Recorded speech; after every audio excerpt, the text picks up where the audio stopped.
So, one point here is that this undetermined string, it has to exist. This exists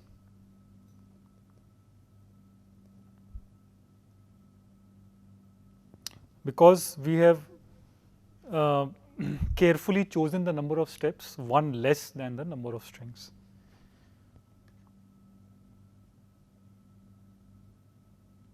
Is less than the number of strings.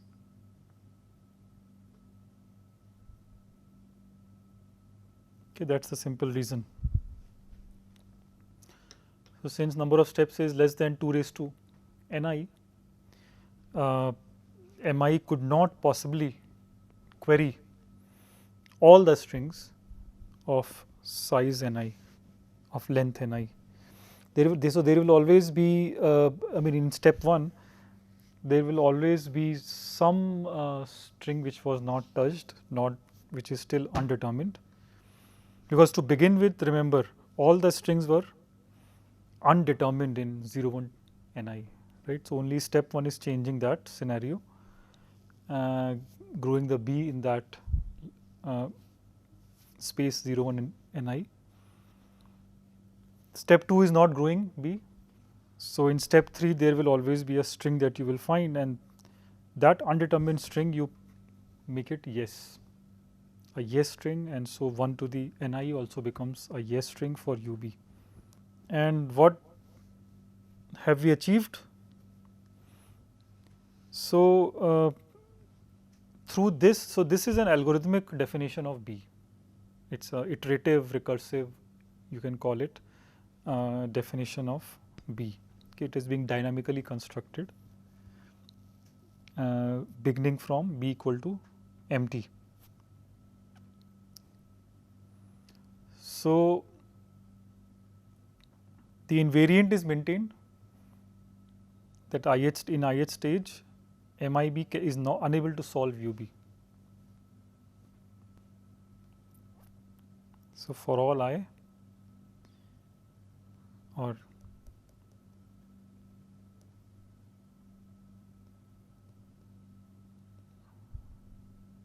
at the ith stage MIB does not solve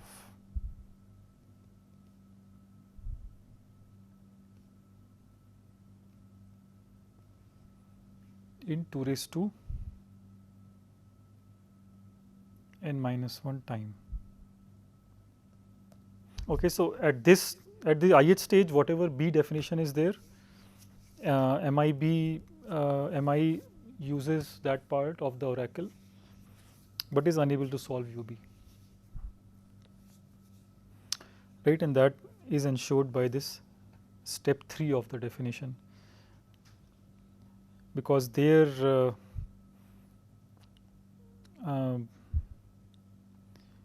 MIB was accepting one ni, and we have removed, I mean MI with the oracle was accepting 1 to the ni, and then we have removed the whole 0, 1 ni from b.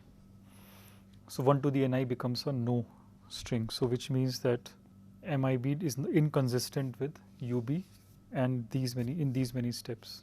So, that is the definition and property of B, and now we are almost done, right. Remember what we wanted to show initially? We wanted to show that UB is not in PB.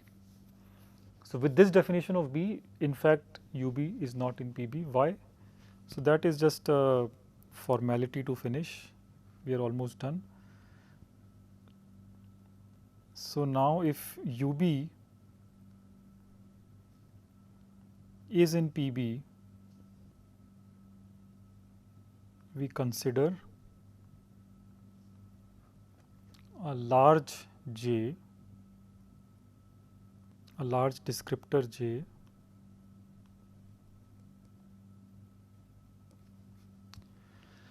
such that MJB decides UB in polytime.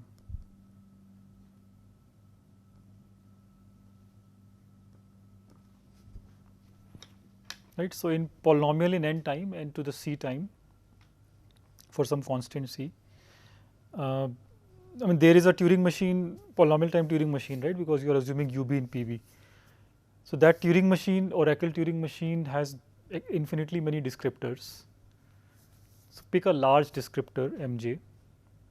The large part we will come to later, uh, such that mjb is solving UB in polynomial time. But this then contradicts uh, the previous observation in blue, right? Because if you take j to be large enough, then at that stage the definition of B contradicts. So that's the meaning of large.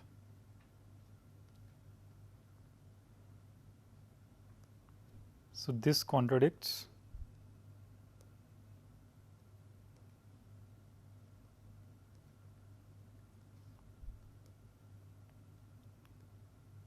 the previous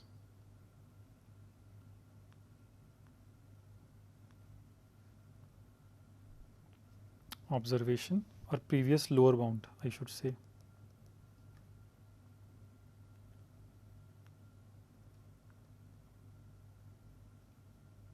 of 2 raised to n minus 1.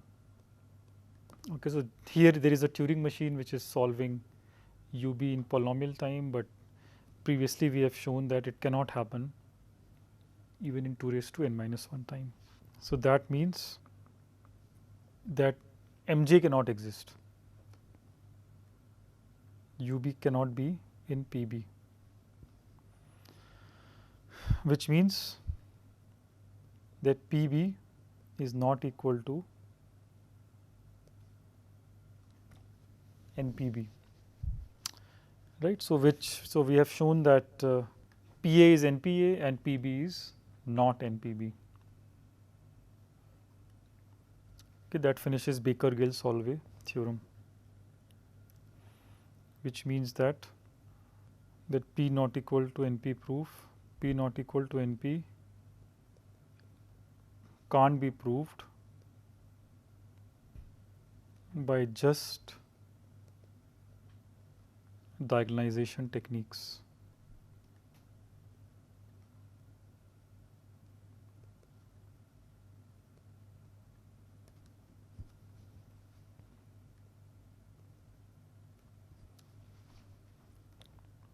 Okay, it will need more structure of NP and P that we currently don't know of. P, which we usually say this as P not equal to NP proof, is non-relativizing.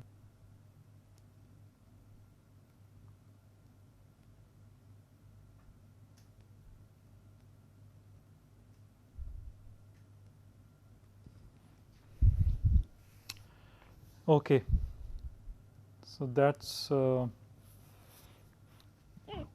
about Oracle Turing machines, and shows a nice property of this major question in complexity, P not equal to NP. So let us now talk more about space complexity.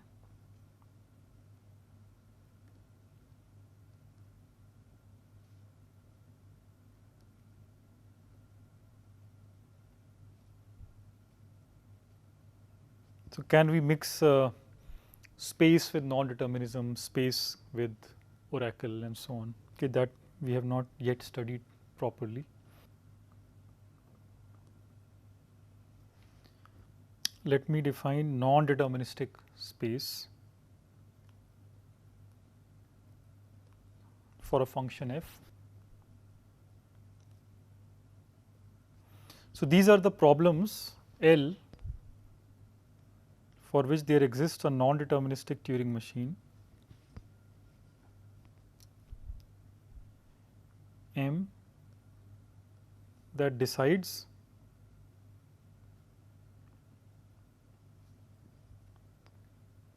L using this much space.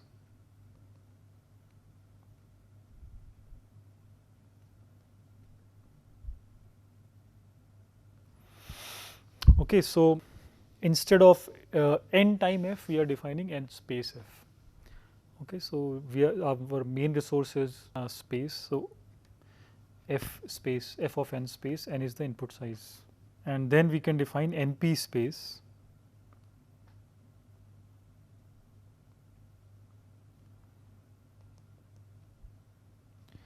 which is non-deterministic version of p space, right? So it's the union of n space f, sorry, n space into the c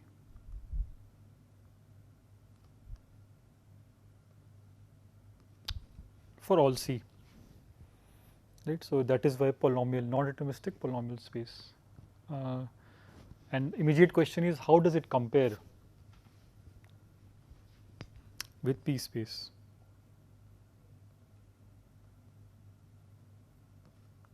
Okay, next definition is p space.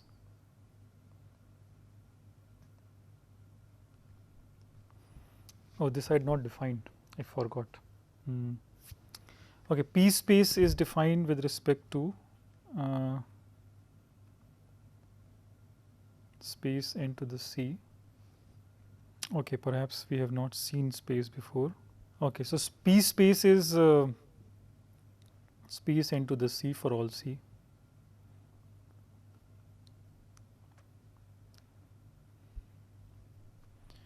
Okay, so this is contained in NP space.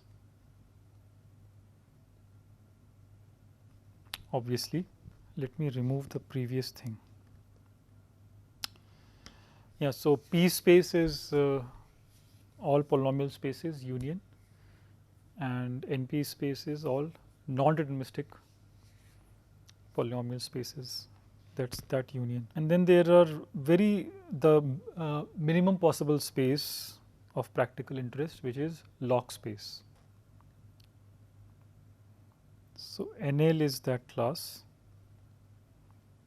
It's n space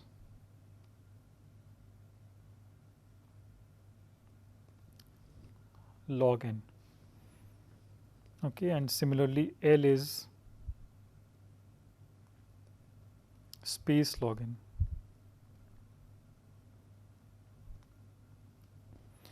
Okay, so L is contained in L, of course, by definition. So this is the smallest space you can think of. This is also kind of the smallest class, complexity class of interest, because even to index a bit of your input, you need log n bits, right? Because numbers 1 to n, you will need log n bits to represent them. So even indexing requires this much. It's a basic question: which problems can you solve in L?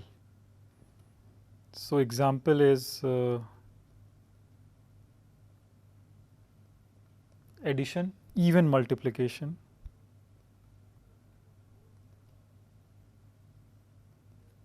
they belong to L. Okay, so do this as an exercise, that you can add two n-bit numbers using just log space, because essentially you just have to do a single scan, so you just need indexing of the locations and then reuse space. And in multiplication, again a similar thing, but that will be trickier. Okay, so you can reuse space and do these.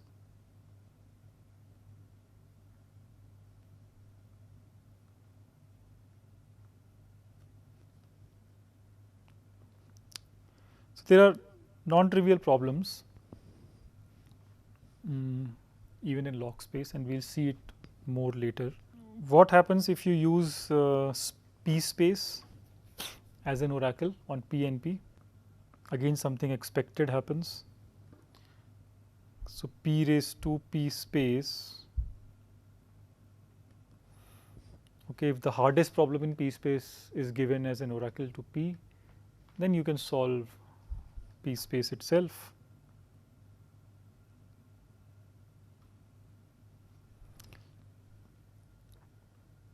And if you give P space as an oracle to NP, again you can solve P space. Right, this is the same thing as we did with exp. If you give x as an oracle, P and P become equal to x. If you give P space as an oracle, P and P become equal to P space. So no surprises there.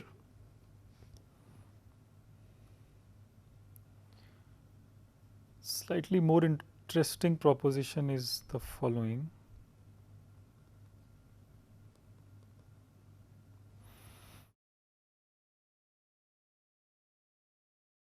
So d time f in general also means space f. And if the time complexity is f, space cannot be more, because ultimately every step uses some space. If it is not using all the space, then there is a loop somewhere which you can remove. And space is in n space.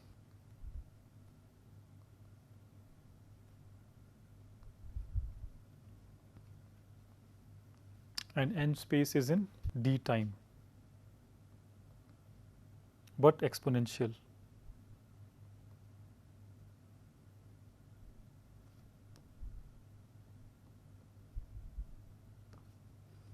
Okay, let's prove this. And one more set of properties. So this means that P is in NP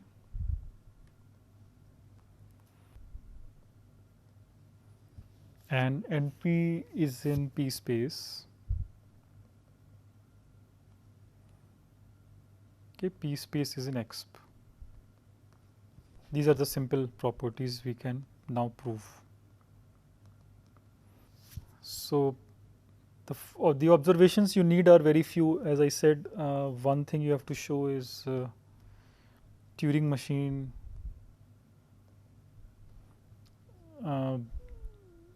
using f time, right, can't use more than f space.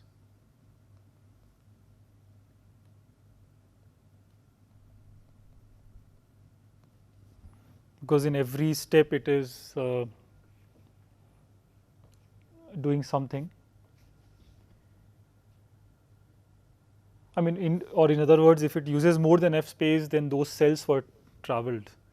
If those cells were traveled, then it's one step per cell traveled, right? So it will be more than f time also.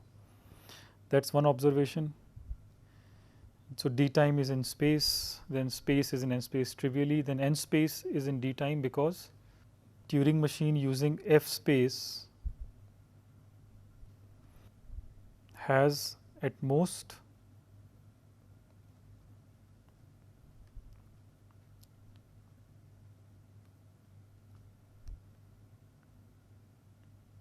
uh, 2 raised to f configurations.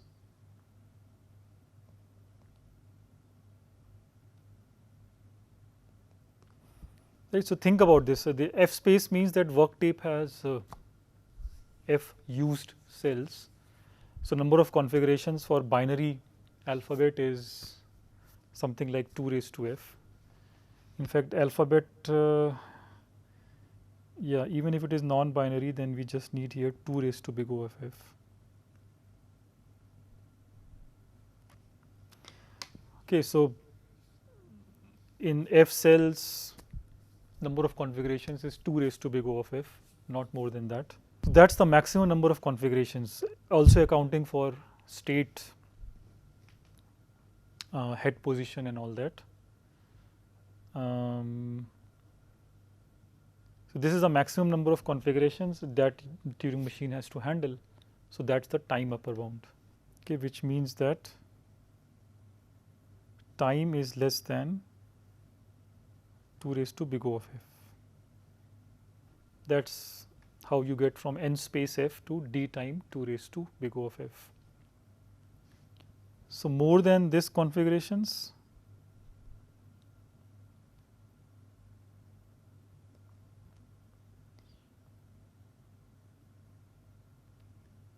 more than these configurations means that computation has a cycle.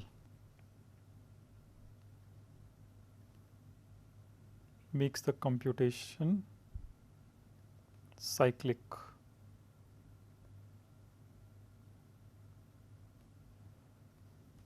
Right, but then doing some computation and coming back and then repeating the computation, that cycle you can remove. So if you look at the minimal possible time, there the configurations have to be distinct configurations. So that is upper bounded by 2 raised to big O of f. So that relates n space with exponential d time. So that completes sequence of containments number 1. What about number 2? So here also it's quite easy. So NP is in P space because SAT is in P space, right? As one can search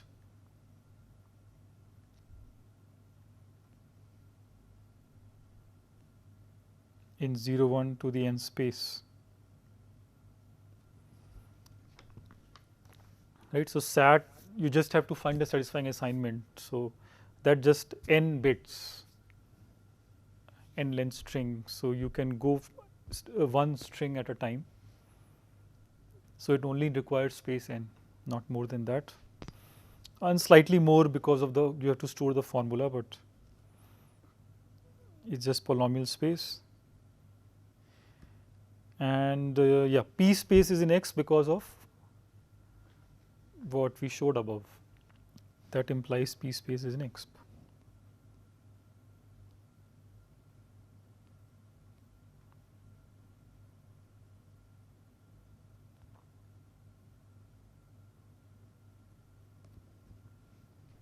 Right, so because of this is d time.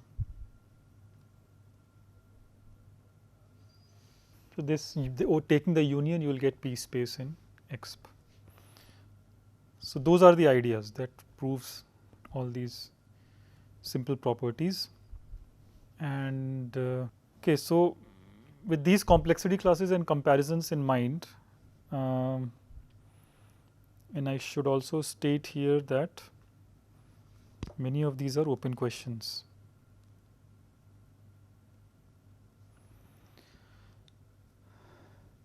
So it's open whether, of course, P is is properly in NP, NP is properly in P space, and P space is properly in Exp. Okay, these are open questions. So with the goal of studying now P space, just like we studied NP, let's now study P space by finding a hardest problem under reductions. That's the topic of P space completeness.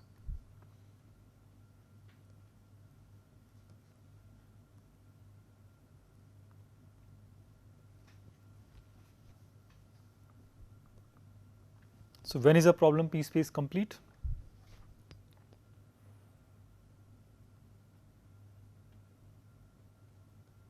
So language B is P space complete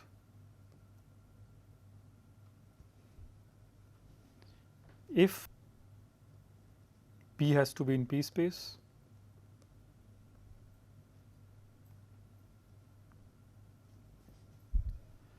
and for all A in P space,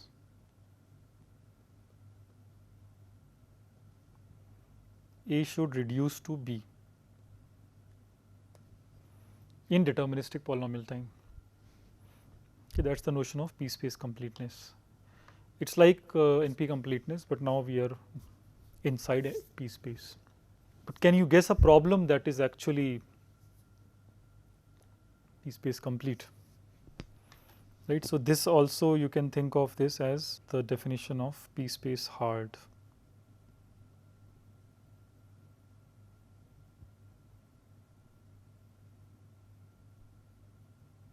The second part is p space hard. So B is p space hard and B is in p space, then B is p space complete. So we will actually be inspired by SAT. SAT has an existential quantifier that made it hard. If we add many quantifiers, then what happens?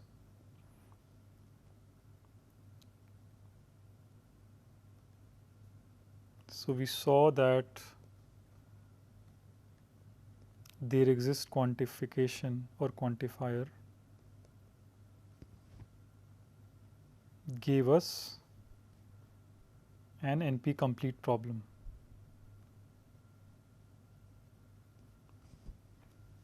So what happens if we also use for all?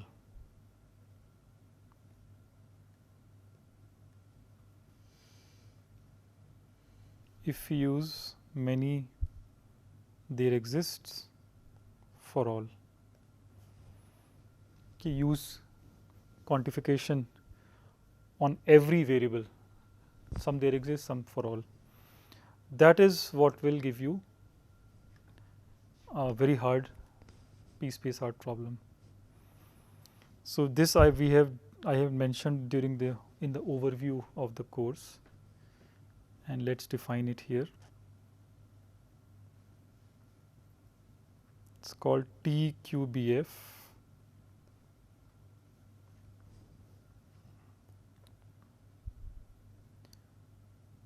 So Q1 X1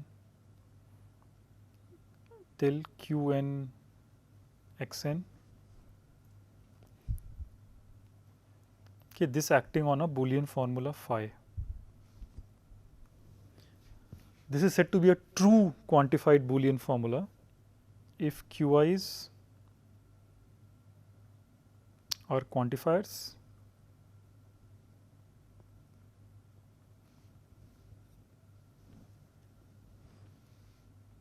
phi is a Boolean formula in Xi's and Q1 X1 dot dot Qn Xn phi is true. Okay, so that's the definition of the problem TQBF, true quantified Boolean formula. This we'll study in the next class.